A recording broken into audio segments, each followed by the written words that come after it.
स्वागत है एक बार फिर से आप सभी तमाम साथियों का आपके अपने YouTube channel MSA study talks पर। तो एक ये अपडेट आ रही है। झारखंड में बहुत जल्द जो नियुक्ति रुकी हुई है, जिसको लगभग जेएसएससी के अंतर्गत होने वाली सभी बहाली को रद्द कर दिया गया था। झारखंड में नई नियुक्ति नियमावली रद्द होने के बाद तो Jharkhand office of chief minister की तरफ से अभी एक जस्ट ट्वीट आया है। चलिए आपको दिखाते हैं, उसके बाद आप लोगों को फिर डिटेल्स सब कुछ बताएंगे। वीडियो क्लास तक बने रहिएगा और चैनल को सब्सक्राइब कर लीजिएगा। तो जैसा कि आप लोग अभी स्क्रीन पर देख रहे होंगे, office of chief minister Jharkhand की तरफ से एक ट्वीट किया गया है कि सभी अड़चनों को दूर कर नियुक्ति प्रक्रिया जल्द होगी शुरू। और इसके बाद ये आप फोटो भी देख रहे होंगे। इस फोटो को जस्ट अभी आपका समय भी यहाँ पे लिखा हुआ है, देखिए 47 मिनट पहले ये ट्वीट किया गया है, जिसमें लिखा हुआ है कि नियुक्ति प्रक्रिया पर अपनी राय देने के लिए झारखंड के लाखों युवाओं को हार्दिक धन्यवाद और जोहार। सभी बाधाओं को दूर करते हुए नियुक्ति प्रक्रिया शीघ्र होगी आरंभ।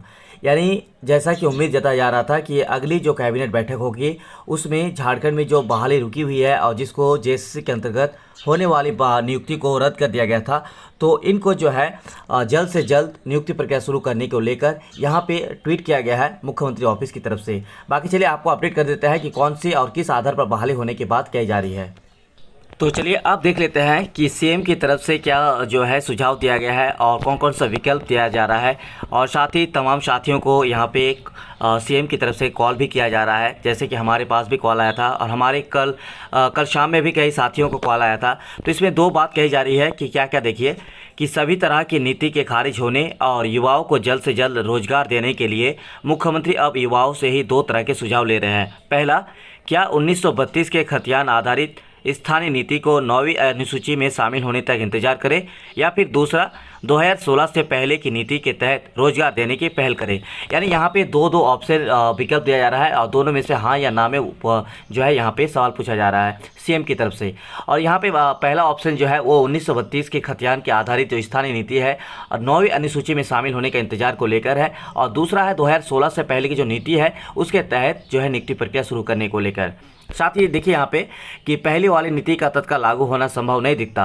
विधानसभा से पारित 1932 के खतियान आधारित नीति विधेयक को राजभवन पहले ही सरकार को लौटा चुका है। इसे फिर से विधानसभा से पारित करा सरकार को भेजना होगा। वही नीति का लागू होना पूरी तरीके से केंद्र पर निर्भर करता है। ऐसे में सरकार के पास अब केवल दूसरा सुझाव यानी 2016 से पहले की नीति ही विकल्प बचता है। बता दें कि इस विकल्प से अभ्यर्थियों से पूछा जाता है कि क्या वे झारखंड राज्य के निवासी है या नहीं। तो ये नया जो अपडेट है आज का, उसमें जो है 2016 से पहले की नीति के तहत रोजगार देने की बात की गई है और अब अगली कैबिनेट बैठक में इसको प्रस्ताव को पारित भी किया जा सकता है, ऐसा अनुमान और ऐसा अपडेट आ रही है। बाकी आप लोगों का क्या कहना है कमेंट सेक्शन में जरूर लिखिएगा। क्या 2016 से पहले की नीति के तहत जो है नियुक्ति प्रक्रिया शुरू करनी चाहिए, या फिर 1932 के खतियान आधारित स्थानीय नीति को 9वीं अनुसूची में शामिल होने का इंतजार करें। तो चलिए बाकी सीएम की तरफ से जो कॉल आ रहा है, कल शाम में भी कॉल आया था, तो उसमें क्या कुछ कहा गया है, चलिए उसके बारे में आप लोगों को सुना देते हैं।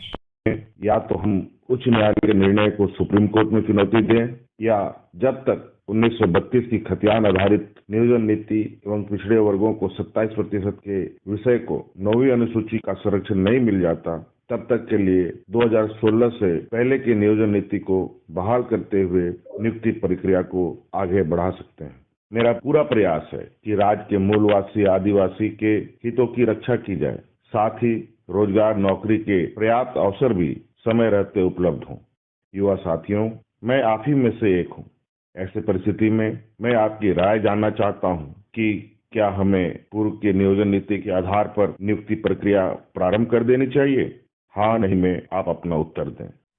यदि आप झारखंड बीएड संयुक्त प्रवेश प्रतियोगिता परीक्षा 2023 की तैयारी कर रहे हैं तो हमारी तरफ से चक्षु पब्लिकेशन का यह स्टडी गाइड झारखंड बीएड संयुक्त प्रवेश प्रतियोगिता परीक्षा 2023 को लेकर आपको रिकमेंड रहेगा, जिसमें आप लोग को इस स्टडी गाइड में सामान्य हिंदी, शिक्षण अभियोग्यता, जनरल इंग्लिश, तार्किक योग्यता के साथ साथ 2000 से भी अधिक महत्वपूर्ण प्रश्न और 2 सॉल्व पेपर मिलेंगे जो प्रीवियस ईयर एग्जाम में आया हुआ है क्वेश्चन, ठीक है। और इसके बाद इस किताब के माध्यम से आप एक बेहतरीन तैयारी कर सकते हैं। और बात की जाए तो इसमें आप लोग को सिलेबस सिलेबस भी देखने को मिल जाएगा इस किताब के अंदर ही।